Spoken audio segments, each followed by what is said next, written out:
A abordagem da dimensão espiritual religiosa de um paciente em psicoterapia sempre tem que ser uma abordagem centrada no paciente. Uhum. Então, o que importa ali é a pessoa do paciente.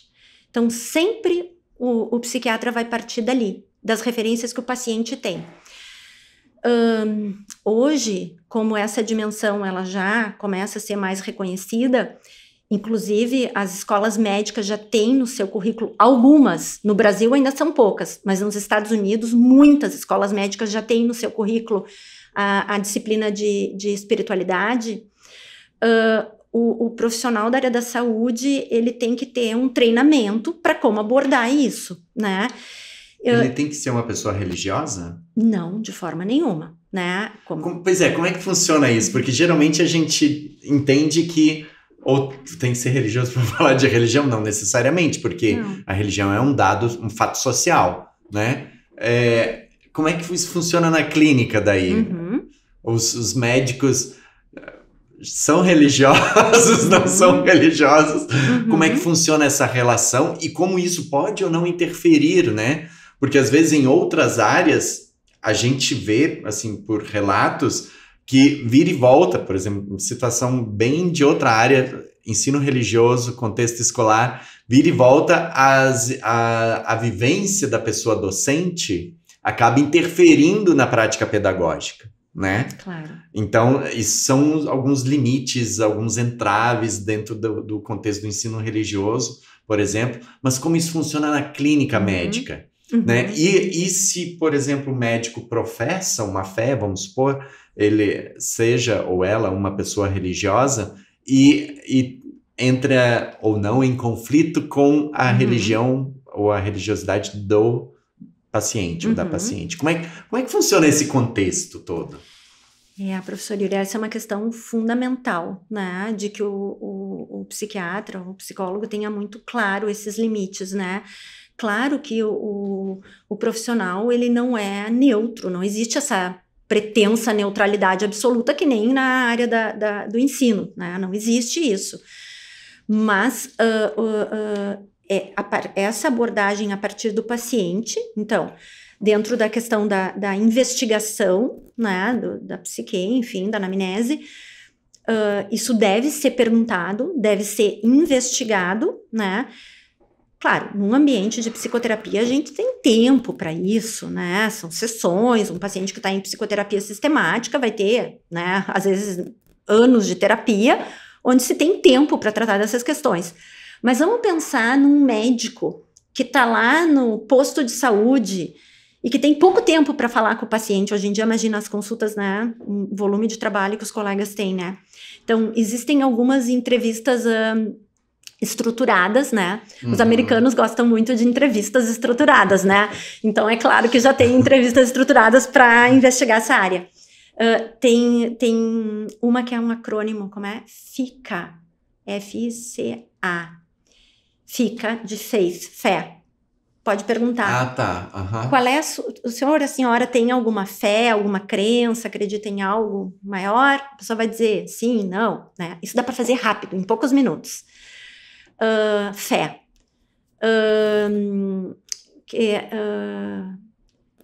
Qual é o segundo? Agora me perdi. É fé. Fica.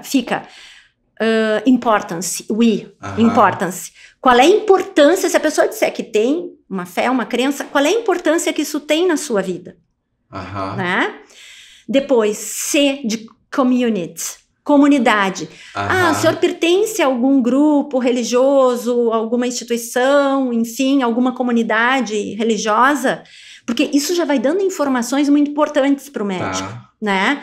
Porque, mas isso quem faz é o médico mesmo ou algum enfermeiro, enfermeira? Teoricamente, no mundo ideal, seria o médico. Mas é por isso que é importante o treinamento e é por isso que a gente tem que falar nisso, para que haja treinamento e as pessoas se sintam seguras. Entendeu? Não é uma coisa... existem critérios, né?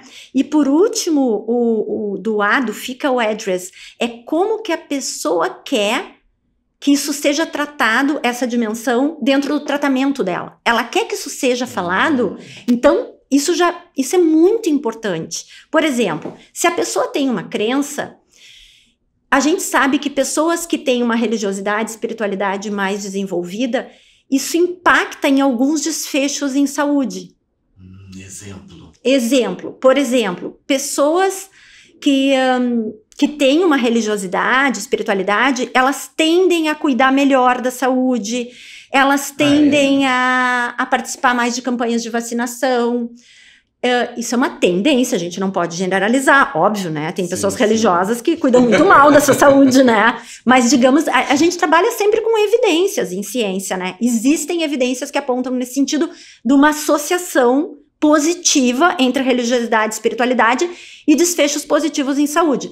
Quadros de depressão, as pessoas religiosas espiritualizadas têm religiosidade, espiritualidade saudável. Eu posso falar sobre essa questão também, né? Porque existem diferenças. Tá? Então, se for algo saudável na vida do indivíduo, isso favorece a questão do tratamento de saúde. Ela vai aderir mais ao tratamento, vai seguir melhor as recomendações médicas.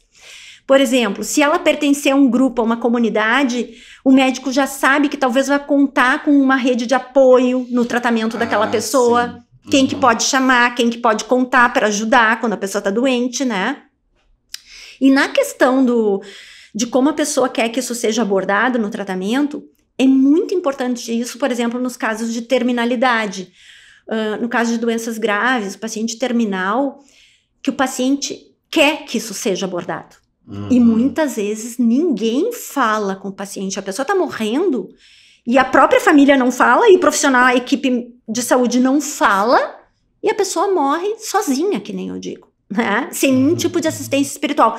Então, se o médico sabe que aquilo é importante para aquela pessoa e que ele quer que isso seja levado em consideração no tratamento, pode perguntar quem que o senhor quer que chame o seu pastor, no caso de terminalidade, por exemplo, ou o pai de santo, ou alguém do centro espírita vem aqui, porque hoje faz parte das boas práticas que os médicos possam conversar com esses agentes religiosos, enfim, e dentro do possível, se isso não atrapalhar, obviamente, o andamento das rotinas de uma CTI, por exemplo, né, que seja permitido o acesso dessas pessoas no atendimento espiritual, porque isso traz muito bem-estar e muito conforto para o paciente e seus familiares, né, e para a própria equipe que atende, porque tu vê que a pessoa fica melhor. Né? Então, é dentro dessa perspectiva que os médicos têm que abordar essa questão com os pacientes, né? E quando a espiritualidade ou religiosidade não é saudável, qual é o limite daí? Então, é por isso que é muito importante investigar, né? A gente chama coping positivo ou coping negativo. Coping do inglês, que é tipo lidar com, enfrentar, estratégias de enfrentamento, seria isso, né? Então, um coping positivo religioso seria uma pessoa que, por exemplo, tá muito doente e ela vai dizer para o médico, eu tô mal, eu sei, mas eu tenho fé que eu, fazendo tudo certo no meu tratamento, Deus vai me ajudar. Isso é um coping positivo, né? A religiosidade está a favor da vida, está a favor dela ter resiliência, né? Ajuda muito na questão de resiliência, a questão da fé. Um coping negativo seria, por exemplo, a pessoa está muito mal e ela dizer para o médico, isso eu sei que é um castigo de Deus na minha vida e que não adianta eu lutar, eu fazer nada, porque eu mereço ser punida pelo que eu fiz de errado, enfim, e ela vai se entregar para a doença e não vai colaborar com o tratamento, né? Então, isso é um exemplo, por exemplo. Então, é muito importante investigar essa questão da dimensão para poder se situar, né? Claro que aí eu estou falando de uma linha mais abrangente dentro da medicina. Dentro da psicoterapia, né? Eu particularmente penso que valorizar, investigar as experiências espirituais dos pacientes traz uma riqueza enorme para a psicoterapia, para o processo terapêutico. Aí é a minha opinião.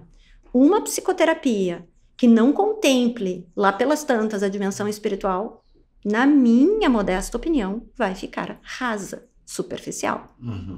Claro que a gente tem que andar conforme o paciente, o quanto ele quer entrar nessa dimensão, como qualquer área da vida. Assim como a gente aborda na terapia a vida sexual da pessoa, a vida financeira, as relações, a gente vai investigar a relação com o sagrado. Sim. Mas no limite do que a pessoa quer falar, investigar daquilo, né? Como as outras áreas, né? Mas que o terapeuta tenha essa iniciativa. E uma coisa que eu considero importante, professor Yuri, é que isso parta de um lugar de verdade. Não que o profissional, de forma nenhuma, tenha que ser religioso, mas que ele tenha que estar com a sua dimensão espiritual clara para ele próprio, né? Que ele seja ateu, por exemplo. Mas que ele tenha as suas convicções formadas, ou religiosas, suas crenças, e que respeite a do outro, do paciente. E que se ele não conhece, ele investigue, ele pergunte, ele se interesse, ele estude, né? Ou investigue com o paciente. Porque se não parte de um lugar de verdade, fica fake. As pessoas sentem.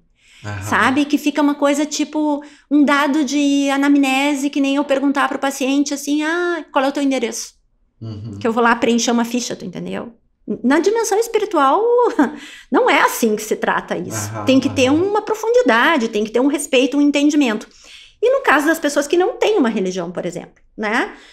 A gente trabalha isso perguntando, por exemplo, se a pessoa disser, eu sou ateu, eu não acredito em nada, enfim, que não seja da dimensão material, a gente pode investigar, por exemplo, o que dá sentido na vida daquela pessoa. Tá, então, na verdade, se entende como a religiosidade como algo possível e a espiritualidade como algo inerente, digamos assim. Sim, né? Perfeito. Essa é a distinção, digamos assim. Gostei. Algo inerente, né?